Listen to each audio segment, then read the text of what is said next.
Hi friends, welcome to another online program offered by Garden City Arts. My name is Katie Guthrie and I'm going to be walking you through another fun art project this week. Now, this week we are going to do kind of a spin on origami. So really fast, we did another origami project a few weeks ago, and we used traditional origami techniques to fold our paper in a certain order to create a 3D sculpture, a little frog. And if you made a little tiny frog, he could jump. This guy, he's too heavy and he's a little too big. He doesn't really hop. He's more just for looking at. So this is traditional origami, and you'll remember that traditional origami is an ancient form of art making. It is all about folding paper. There's no cutting and there's no gluing, okay? So if you want to know how to make your own jumping frog, you can go back to that video, okay? All of our videos are on Facebook and YouTube. Now, we're going to start off with traditional origami, and we're going to fold our papers to create a bookmark. Okay, this bookmark has a little opening right here, and you can slide it on to the page that you're on, and that will help mark your spot so that you can come back to it when you're ready to read again. Now, like I said, we're going to start with traditional origami, but then we're going to take scrap pieces of paper and we're going to cut them down into little shapes and create a fun little image or monster or fox or whatever you want on your 3D bookmark, okay? So let's talk really fast about the supplies we'll need and then we'll get started. You will need scrap paper, okay? It can be really tiny pieces of paper, no problem. It can be anything. You will need either origami paper. This is origami paper. It comes already squared and it's very, very thin, which is perfect for folding. Or some other kind of thin paper, so it can't be thick like cardstock, okay? It can be literally anything. Printer paper, construction paper, whatever. Magazine paper, that's fine, okay? So you'll need some paper, and then you'll also need glue. You'll need scissors, a butter knife if you plan on cutting your paper down to size, okay? If you have a big square paper, I'll show you how to cut it down into a square piece of paper, and possibly like a Sharpie or something like that for drawing on any little details that you might need, okay? So now you know what we're doing and you know the supplies we'll need. Let's go ahead and get started. All right, the very first thing you need to do is make sure that you have a square piece of paper. If you don't have a square piece of paper, then you can watch this part of the video right here, and I'll show you how to turn a rectangular piece of paper into a square piece of paper. If you already have a square piece of paper, you can fast forward and you can move forward and move on with the video. So, really fast. To make a square piece of paper, you take one corner of your piece of paper and you fold it down. Okay? You want to make sure that your paper is flush, and what I mean by that is that it lines up perfectly. So there's no sticking over the line and there's no under the line, okay? And the other thing you'll want to make sure is that your corner is nice and pointed, okay? So I have a nice pointy corner. I have a nice straight line. So I can press lightly on this piece of paper, and I now have a triangle. Now, all of this is going to be square. All of this right here, this extra really thin long rectangle, is going to be folded over next, and then we're going to cut it off. So once again, you want to make sure that your paper, when you fold it over, is flush or in line with the bottom edge of your paper. I push really nice and hard, and then I'm going to either take scissors and cut that off, or if you have a butter knife handy, it works really well. You make little tiny circles, circular movements with your hand. See how I'm moving in a little circle? And you can cut the paper really easily. It makes kind of a funny sound. And that rectangular piece of scrap paper can be set aside. And now you have a nice square piece of paper. All right, let's go ahead and move on. So we are going to start by putting our square piece of paper into a diamond shape where one point is on the bottom and there's a point on the top and then a point on the left and the right. We're going to take it and fold it down. Once again, you want to make sure your edges are nice and in line as much as possible.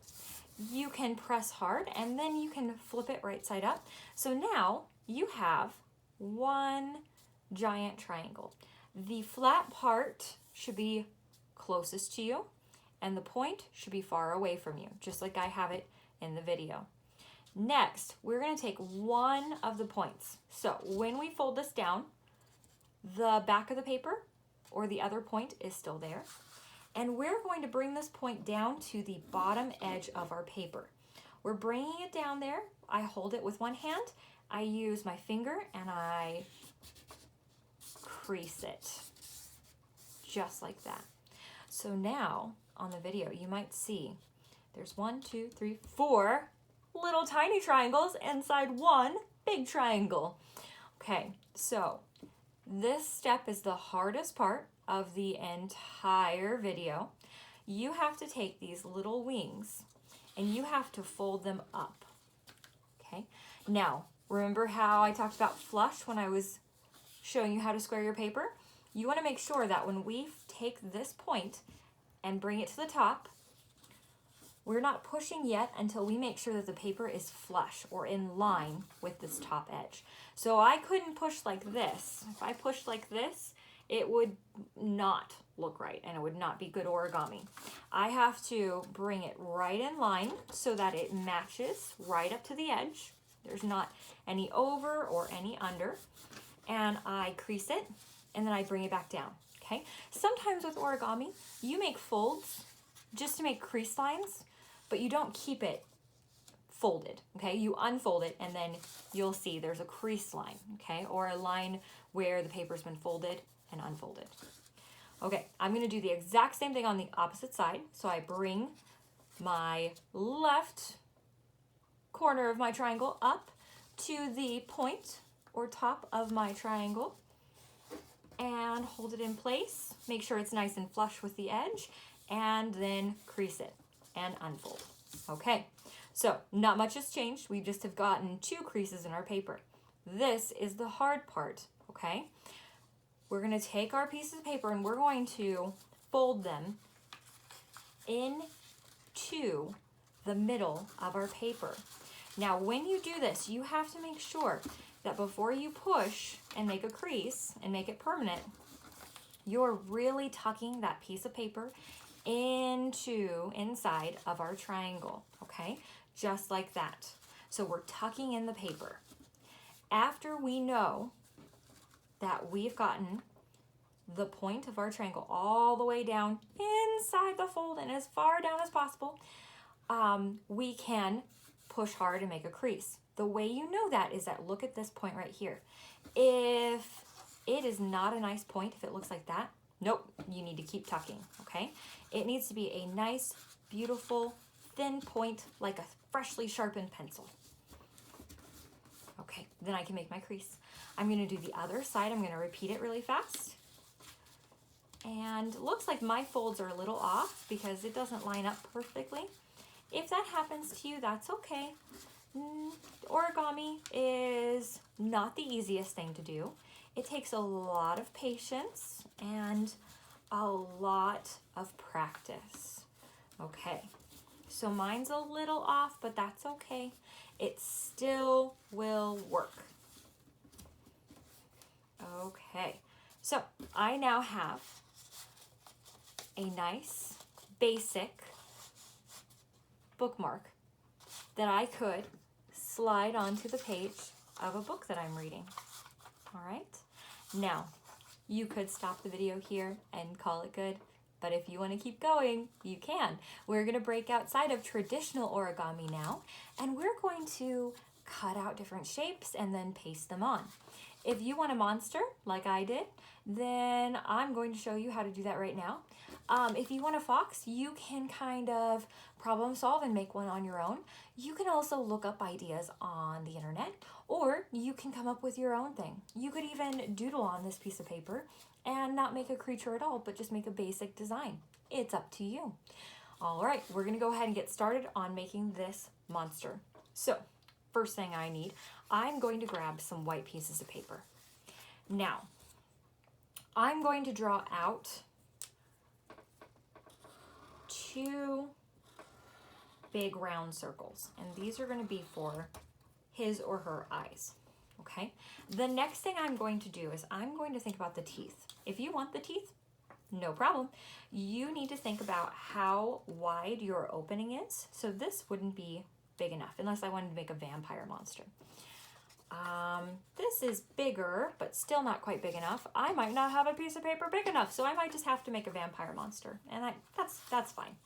I'm going to use the top edge as kind of my border, my gutter, so I can use the top edge to glue inside so that it'll hold nice. If you look inside this guy, you'll see what I'm talking about. So I'm going to mark a little edge, and all of that above is going to get glued onto my monster. Then I'm going to make 2 ferocious looking teeth.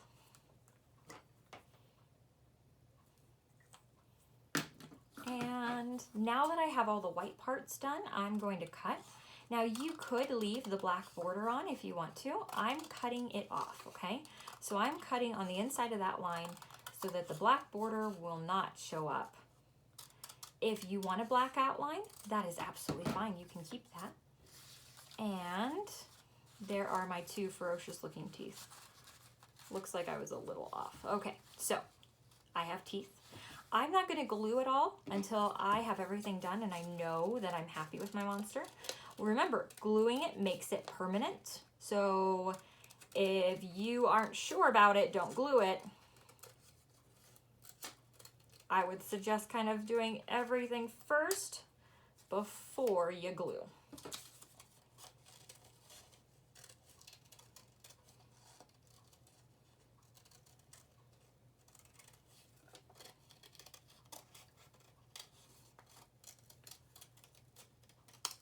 Okay, so my monster now has 2 eyes and teeth. And I'm also going to make pink be the inside of my monster's mouth. So to do that, you'll want another square piece of paper, and you basically just cut it into a smaller square. So I'm making little lines right here. And I'm going to cut this big square down into a smaller square. Okay, so far I have 2 circles. I have 1 square. I have a weird little shape that I don't even think has a name for his teeth. And then I could keep adding things. I could add things going off. If you have anything that goes off of the border of your bookmark, it might get damaged over time while you're using these. So something to think about. You might not want that. If you do, that's fine. I'm going to give my monster, I'm going to try it. This might not work out, but I'm going to try to give my monster a really thin rectangle that will be a horn. Okay, or it could be a tongue.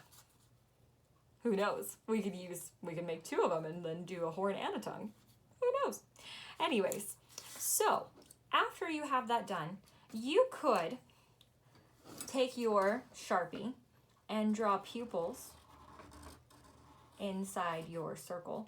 If you do that, make sure that you don't color it in solid. I color it in. I make little squares inside my circles and then color it in so that I remember to leave little white areas, and that's for the reflection light inside our pupils. It'll make your monster look better. I'm going to do something silly. I'm going to make a smaller pupil so he looks like a silly, crazy monster. And then once I have all of my pieces and I know I'm happy, ooh, he's gonna look absolutely crazy. He's not gonna look scary at all. Okay, so once I have all of my pieces and I know that I'm happy with how it looks, I'm good. I can start gluing. I would suggest if you are going to draw any details on, like I'm going to really fast, that you do that before you glue. It will just work out better for you. It'll keep your bookmark nice and clean, and you won't have little lines that you might not want.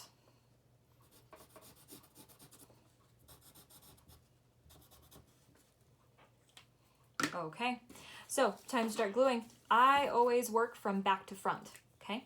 So what I mean by that is the tongue, not the tongue, the inside of his mouth would be the very first thing, because it is in the very back. Everything else is above it or on top of it.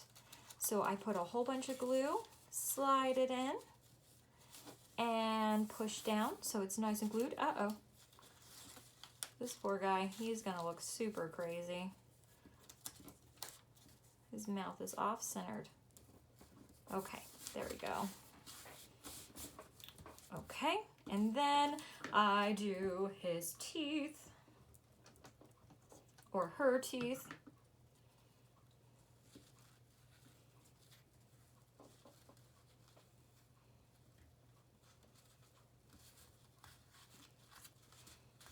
Okay, and next I'm going to do the eyes.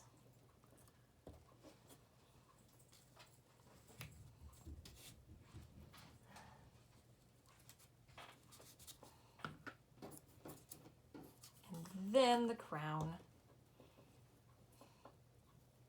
Or the horn, I mean. I'm not sure what I meant by crown, sorry. Now, my horn is going a little off, so that might not survive, but that's okay.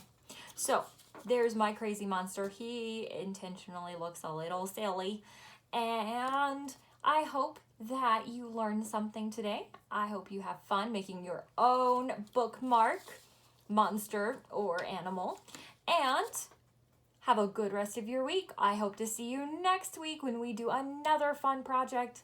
See you later. Thank you for watching this Garden City Arts online program. Please help us thank our sponsors.